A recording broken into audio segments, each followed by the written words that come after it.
Scott White versus ATC projections next on Fantasy Baseball Today in 5.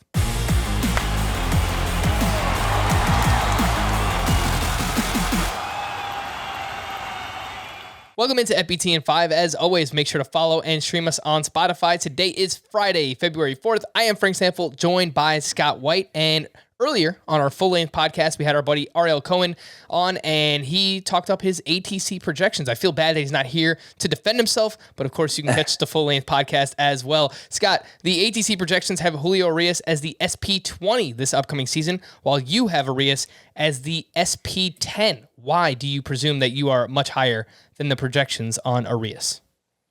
Well, I'm sure the reason the projections are lower on Urias is because, well, by the standards I normally measure a starting pitcher, Urias doesn't measure up. He's more of a fly ball pitcher than a ground ball guy. Middling swinging strike rate, just a little more than a strikeout per inning. Doesn't live up to his xFIP, his SIERA, his FIP, most of the ERA estimators. The one ERA estimator he has consistently measured up to, though, is xERA, which is StatCast's version. And StatCast's version is based mostly on quality of contact. And that is an area that Urias has excelled in consistently throughout his career, which is why I think is an exception to the ways I normally evaluate a starting pitcher. And normally, if it's a quality of contact thing, the hard hit rate being low, the exit velocity being low for a pitcher, if it's just a one-year phenomenon, I don't put much weight on it because I feel like that's difficult to sustain from year to year. But we're talking 3 straight years where Urias has been in the top 10% in terms of hard hit rate. And, that's enough to convince me it's a legitimate thing that's happening. Plus, he's got the Dodgers supporting cast, was the major's only 20-game winner last year. That helps put him over the top, too. Next up, we have Sean Manaea, who is SP26 in the ATC projections, SP44 here for Scotty. The surface number is not great, Scott, but the underlying numbers were very good. He saw a big velo jump. He saw a big jump in strikeout rate as well. Why are you down on Sean Manaea versus the projections? Well, because anytime we've seen a guy who's been around for a while, we already thought we had a sense of who he was. Anytime we see him do something new, I like to see him sustain it at least for a full season. And that really didn't happen in Manaea's case. His 14 second half starts, he had a 4.92 ERA.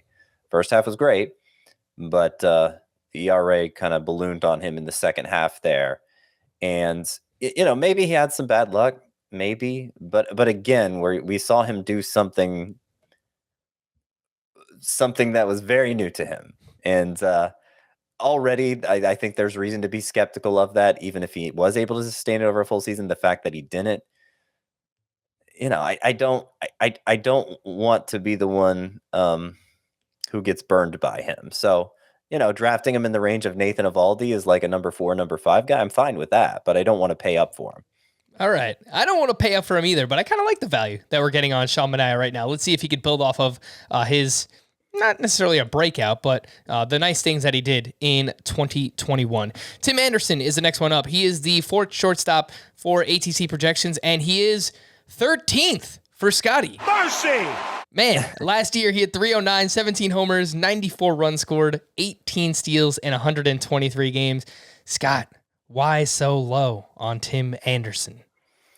I'm going to have to move him up some, I think, just because I'm tired of everybody laughing at me about it, but I don't. I'm not laughing at you. I'm laughing with you, Scott. Yeah, I don't think. I think he's going to have trouble keeping up in the counting stats is the main issue for me. He's never been the base stealer that people presume he is.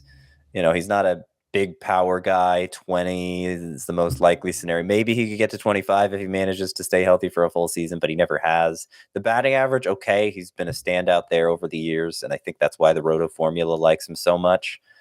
But it's because he always has this crazy high best in baseball type BABIP, which, as I've pointed out for Javier Baez repeatedly, like it's difficult to walk that tightrope year after year after year. Eventually, it's going to wobble. You're going to wobble on it, right?